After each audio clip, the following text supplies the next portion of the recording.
Cuando recibimos, somos reconocidos por nuestra comunidad.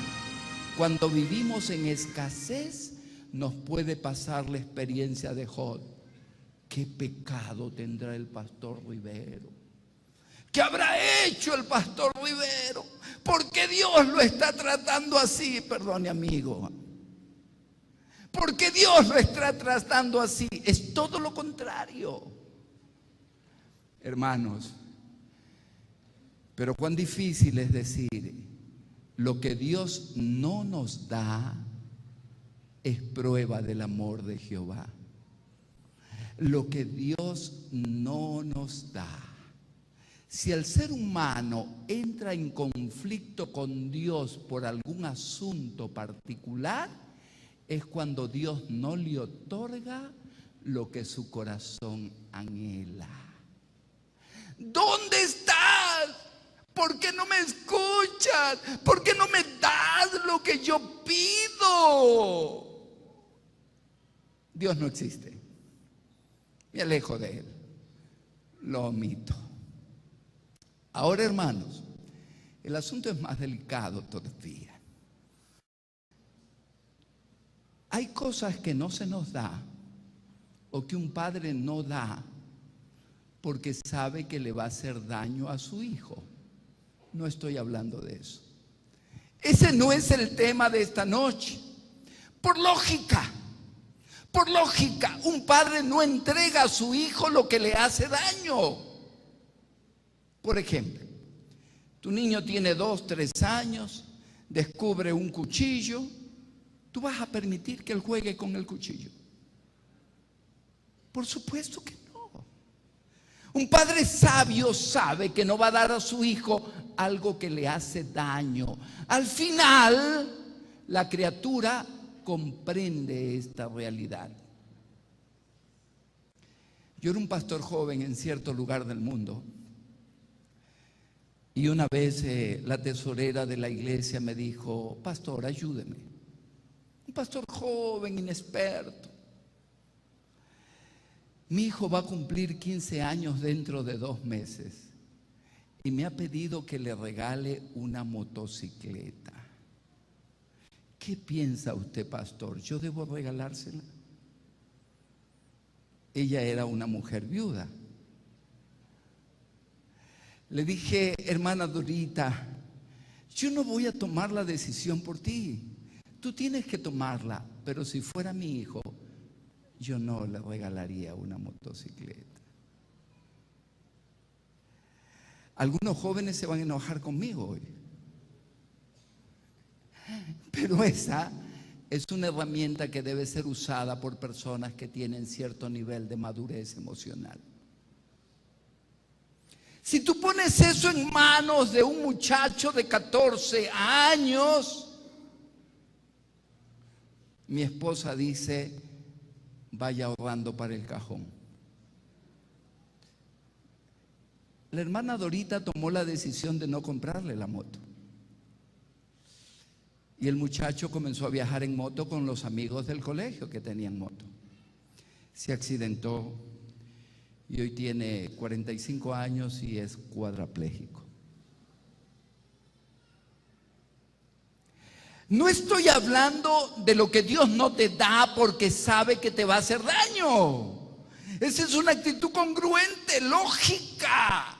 Yo voy a hablar esta noche de cuando Dios dice no a sueños nobles. Eso es lo más complejo. A deseos altruistas del corazón humano. Por ejemplo, eres una jovencita que ya tiene cierta edad, quieres casarte, quieres formar una familia, pero no hay una pareja para ti. No hay una pareja para ti. ¿Saben, hermanos, que hoy ese es un problema vital en nuestra iglesia? Y tú oras y le pides a Dios un compañero. La mejor matrimonial de la iglesia son nuestros colegios, así que aprovechen ahora. Y le pides un compañero y doblas tus rodillas y lloras. Yo no quiero quedarme sola, Señor, dame un compañero. Pero ya tienes 40 años y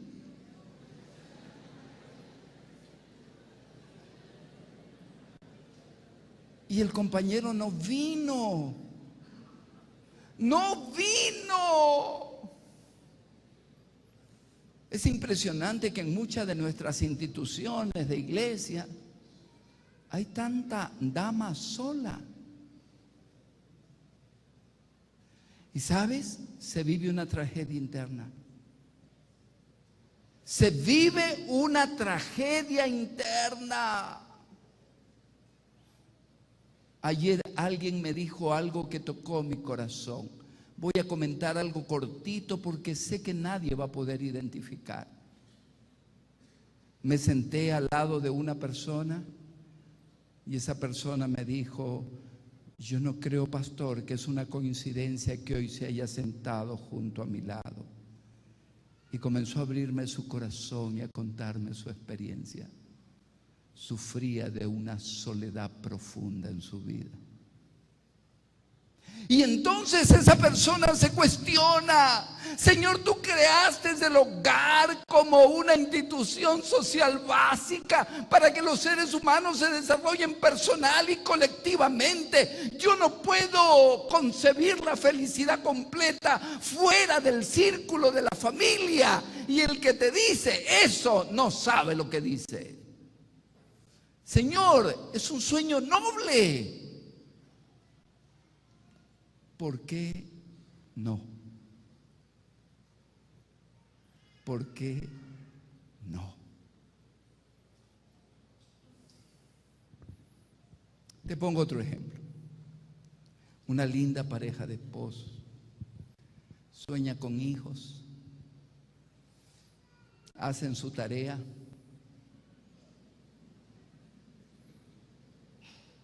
qué linda tarea, ¿no?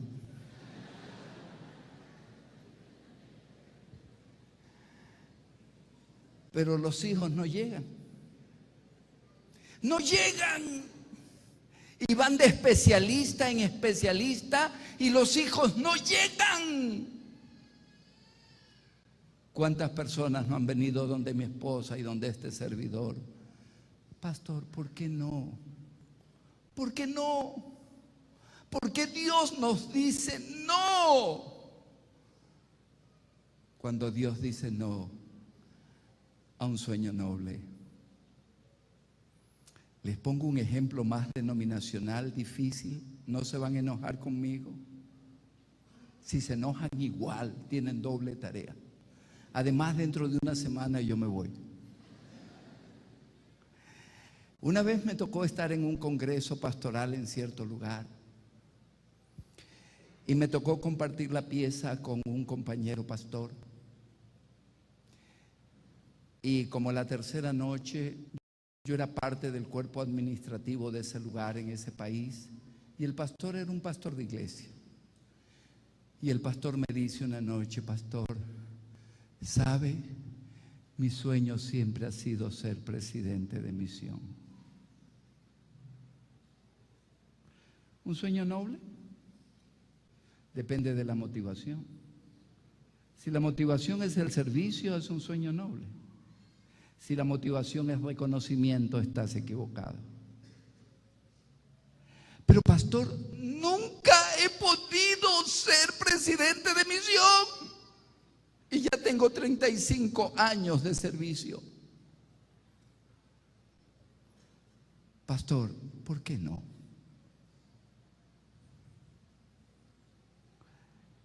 Les voy a abrir más mi corazón. Conozco a personas que viven con amargura en su alma por años, porque Dios les dijo no a algún sueño particular que tenían en su vida y que era un sueño noble. Cuando Dios dice no, no es fácil responder esta pregunta. Porque responder esta pregunta es entrar en los designios de Dios. Pero vamos a aproximarnos a una respuesta, una aproximación solamente a través de un episodio de la vida de David, un héroe de Dios, un santo pecador. Vamos a abrir nuestras Biblias. En 2 de Samuel, el capítulo 7, los versículos 1 al 3.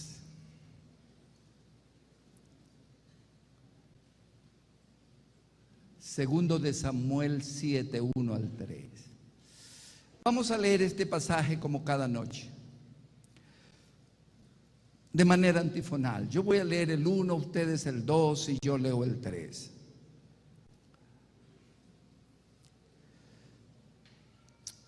¿Estamos listos? Las Biblias abiertas. A mi esposa y a mí nos gusta escuchar el ruido de las Biblias abiertas. ¿Listo? Segundo de Samuel 7, 1 al 3. Aconteció que cuando ya el rey habitaba en su casa, después que Jehová le había dado reposo de todos sus enemigos en derredor,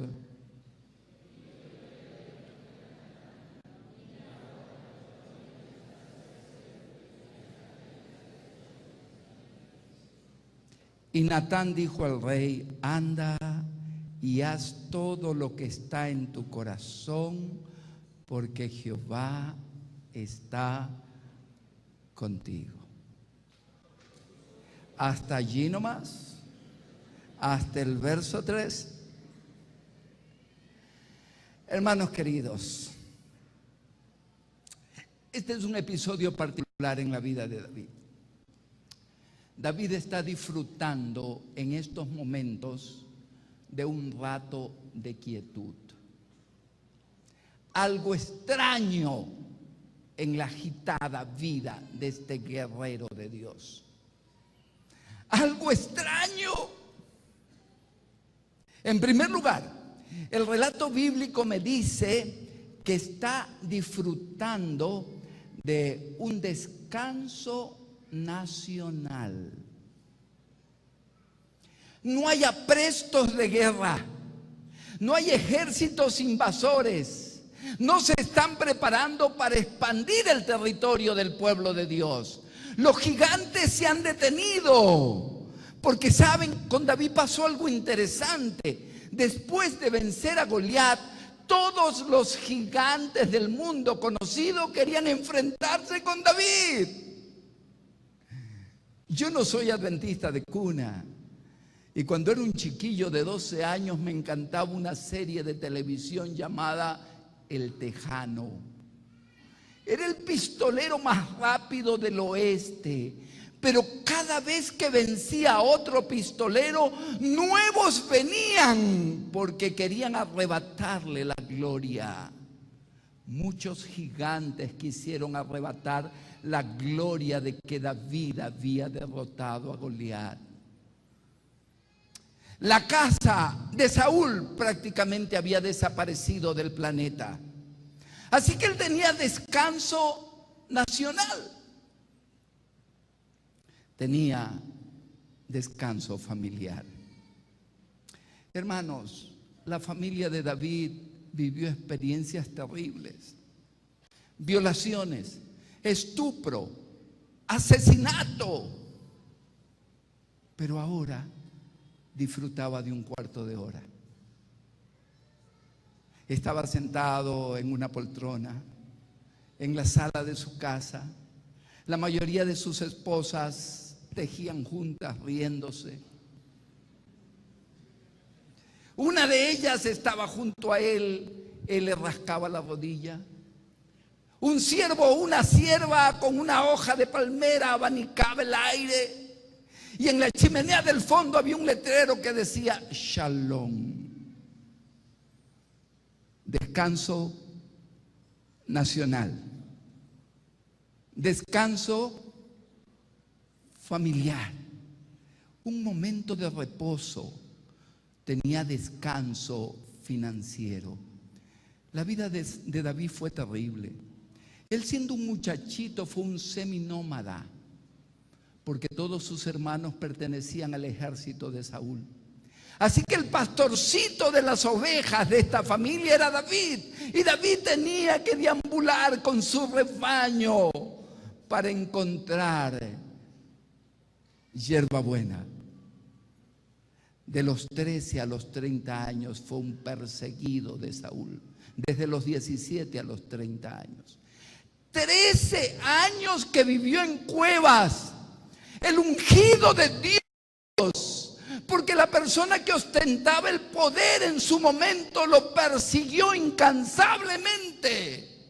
Impresionante. Y él estuvo viviendo en cuevas. Asalto de mata.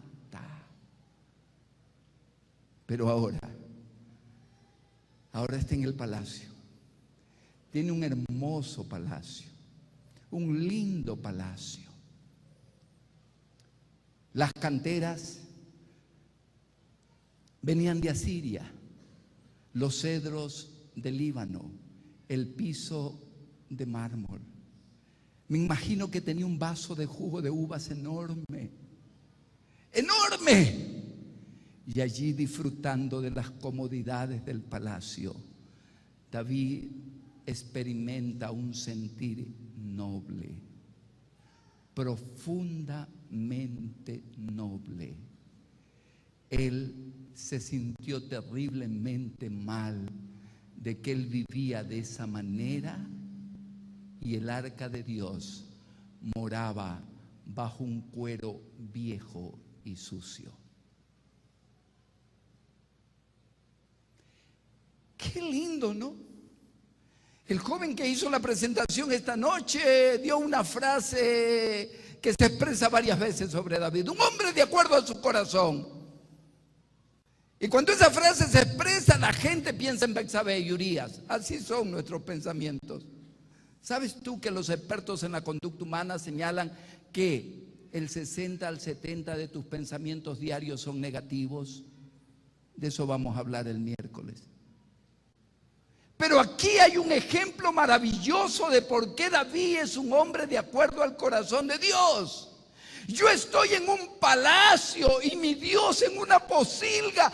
No puede ser. Yo voy a construir una casa para mi Dios, una casa maravillosa para mi Dios, una casa que trascienda todas las posibilidades de la comprensión humana.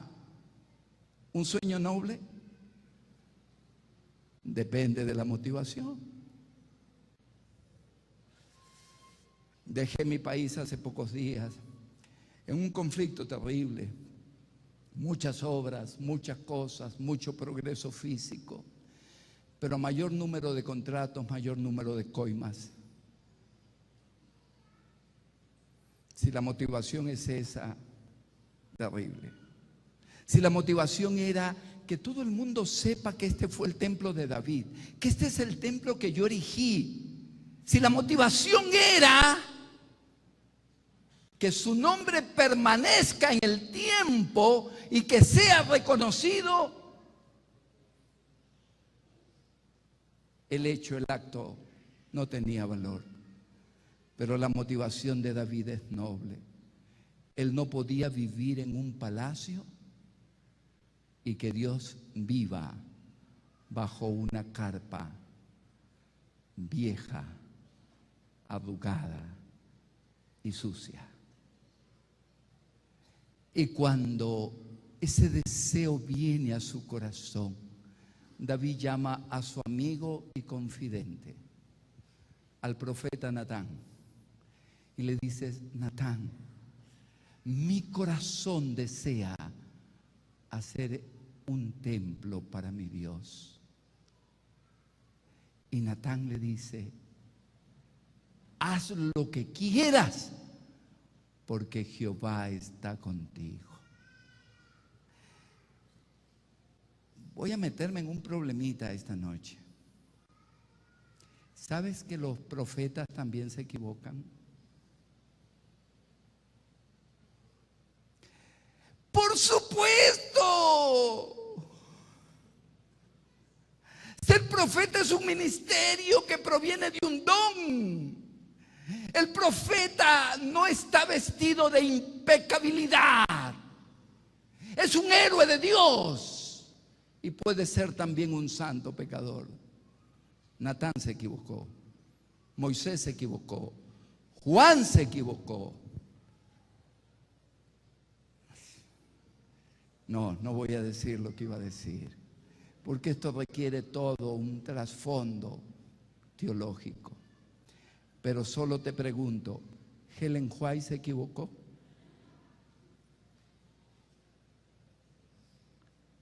¿Se equivocó? No voy a responder. Si los alumnos de teología me invitan, ahí les respondo.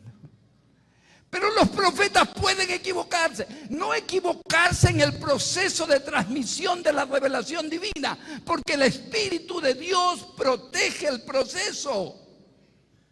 Pero pueden equivocarse al dar una opinión personal, al orientarte, al dirigir a su familia, al conducir a sus hijos. Natán se equivocó. Y Dios lo llama a Natán y le dice: hijito, ¿quién te mandó a correr antes de enviarte? ¿Sabes? Debes volver donde David y decirle: me equivoqué, tú no vas a construir mi casa. Cuando Dios dice no a un sueño noble. ¿Por qué no? Señor, ¿por qué no? Si lo que me mueve es el progreso de la obra. Si lo que me mueve es hacer lo mejor para ti. Señor, si me siento mal viviendo en este palacio y tú en una posilga, ¿por qué no? Responder esa pregunta es entrar en la profundidad de los designios de Dios. Dios le dijo no a un sueño noble de David. Ahora, hermanos, cuando Dios te dice no a un sueño noble, lo primero que tú piensas es: soy pecador. ¿Qué hice mal? ¿Por qué Dios me está rechazando? Y si tú lees todo el pasaje, vas a ver que Dios le dice a David: te amo. Yo te saqué de la majada de las ovejas. Yo te puse como líder de mi pueblo. Yo te amo. No tiene que ver con eso. ¿Es que acaso el haber sentido eso en mi corazón estuvo mal? Tampoco, hijo, me enorgullece. Me siento feliz por tu sentir. Pero la respuesta sigue siendo no.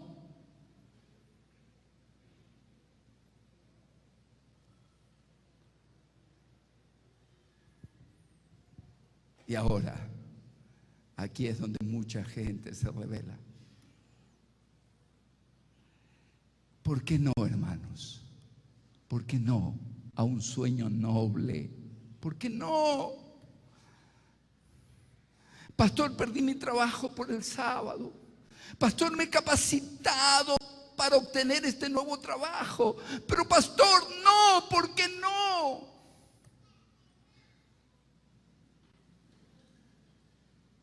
¿Por qué no? Tiene que ver con dos cosas en esta historia.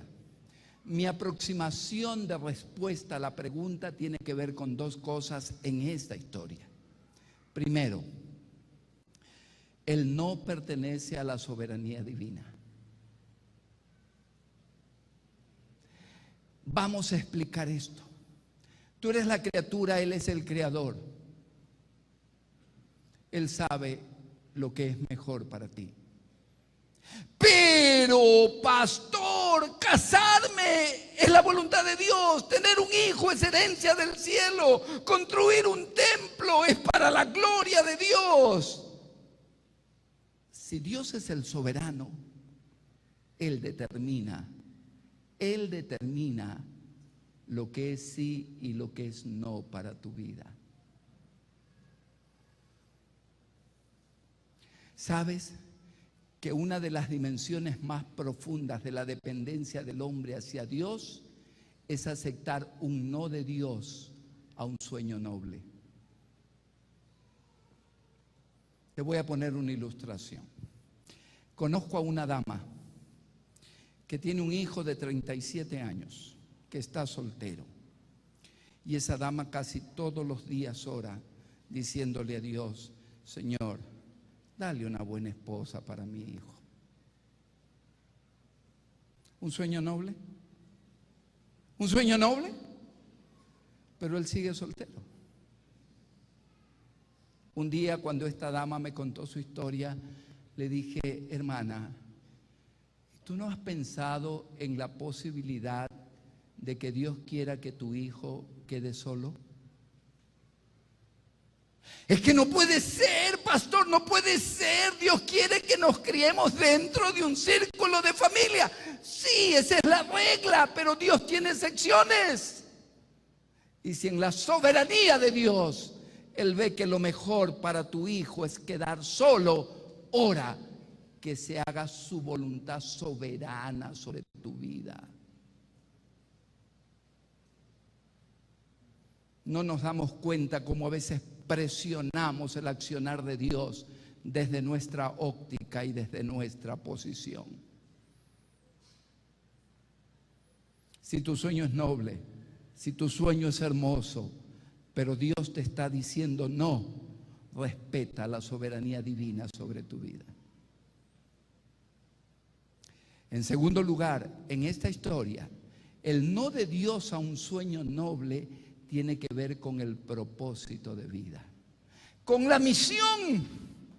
Dios le dice a David: hijo, yo te levanté para que fueras un guerrero de Dios, un príncipe guerrero. Tú reunificaste a Israel. Tú permitiste a través de mi obra, de mi gracia, que el pueblo se desarrollara, se tornara fuerte. Tú has vencido a los enemigos de mi pueblo. Esa era tu misión. Tu misión no es construir un templo. ¿Sabes por qué?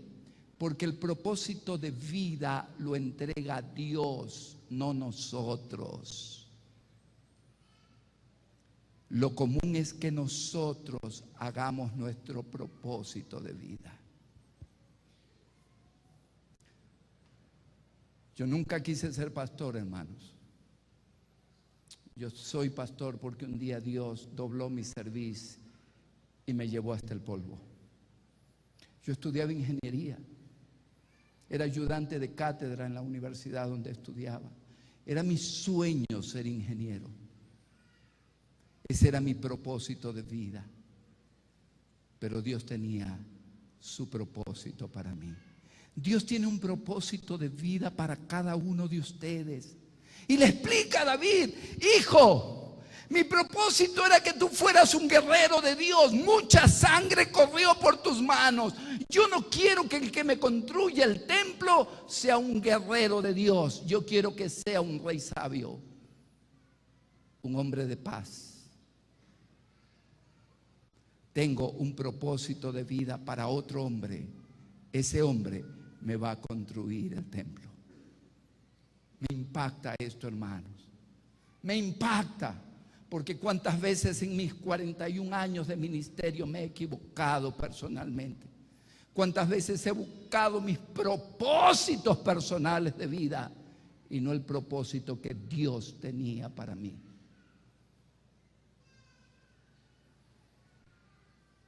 Pero Dios es bueno. Dios le dice a David: hijo, tengo una buena noticia para ti.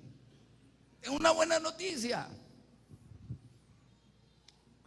La noticia es que un hijo tuyo me va a construir el templo. Amén. Un hijo tuyo me va a construir el templo. ¿Y cuál es la actitud de David ahora? Ayudar al hijo. Busca arquitectos, desarrolla planos, les presenta a los proveedores. Esa debe ser nuestra actitud cuando Dios dice no a un sueño noble. Termino la meditación de esta noche contándote una historia. Hace 8 años atrás, mi esposa estaba en Orlando dando un seminario de familia. Y un día, preparándose para ir al templo donde tenía que impartir el seminario, comenzó a darse un masaje a su cuello y de repente descubrió un pequeño nódulo en su cuello. Cuando retornó a Quito, la ciudad donde estábamos viviendo, me dijo: Roberto, mira lo que tengo aquí. Era algo muy pequeñito, minúsculo. Inmediatamente la llevamos a nuestra clínica. El endocrinólogo le dijo: doña Silvia, debe ir también donde un oncólogo. ¿Es posible que el nódulo sea negativo o es posible que el nódulo sea positivo?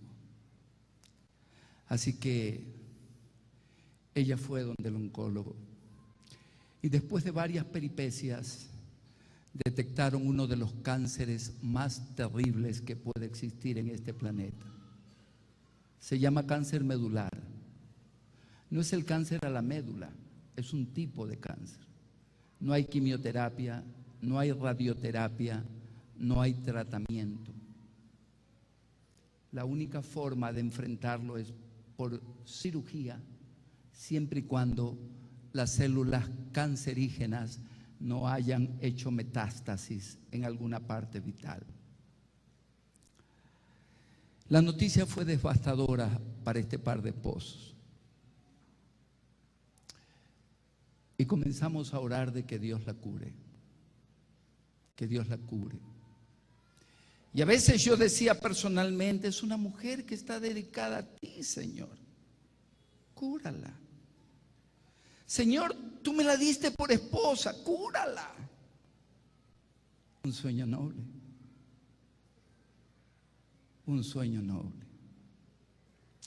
Buscamos especialistas en México, en Estados Unidos. Mi hijo, que quería ser neurocirujano, cambió su especialidad y su subespecialidad en cirugía oncológica por su madre.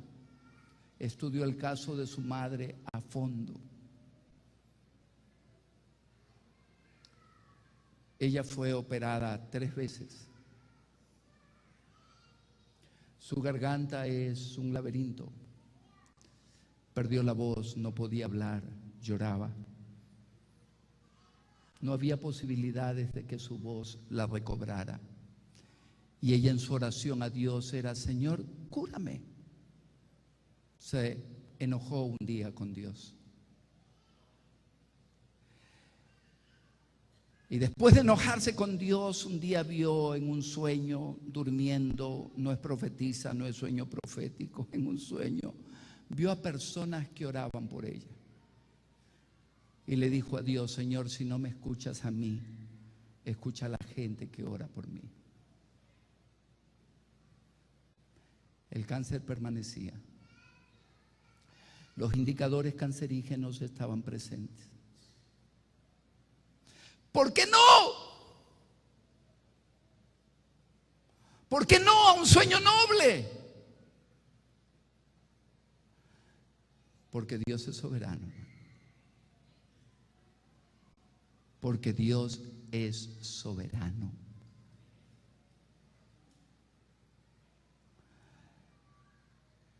Un día, en el hospital de especialidades oncológicas, el oncólogo que la trataba, la primera vez que la recibió de manera displicente, seca.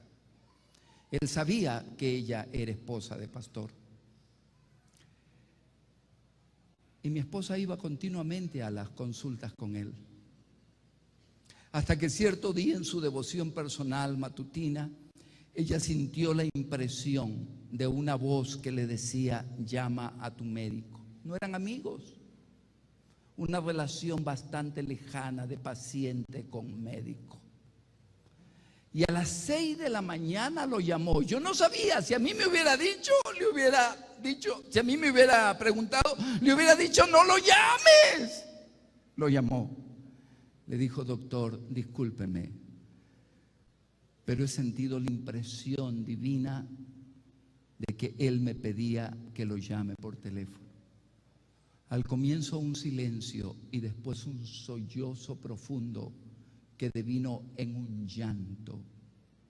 Le dijo, señora, desde las 2 de la mañana no puedo dormir y he estado hablando con Dios que me ayude, que me indique su voluntad, y usted me llama a esta hora diciéndome que Dios le ha dicho que me llame. El médico se tornó paciente. Mi esposa ahora fue terapeuta de él. Tenía una depresión clínica severa. Y durante el proceso de atención de su médico, él le comenta que de niño él había asistido a la iglesia adventista. Y mi esposa comenzó a hablarle de Dios, a abrir la Biblia, hasta que un día le dice, Edwin, tú debes volver a los caminos del Señor. Y él le dijo, sí. Tuve la alegría de bautizar al doctor de mi esposa. Él trajo a su novia. Tuve la alegría de casar al doctor de mi esposa. Y hoy él es el primer anciano de una iglesia y el especialista oncológico de nuestra clínica. ¿Por qué no? Porque Dios tenía un propósito de vida para ellos. Doloroso, terrible para mi familia y para mi esposa, pero redentor para Edwin y su familia. Cuando Dios dice no. Hermanos, si en esta noche hay alguna persona que no comprende por qué Dios le ha dicho no a algo noble de tu corazón, no lo comprendes. Y quizás tienes una actitud de omisión hacia Él, de inercia. Pero tú esta noche quieres reconocer su soberanía. Decirle, Señor, yo estoy en tus manos. Dirige mi vida. Cumple el propósito que has establecido para mí.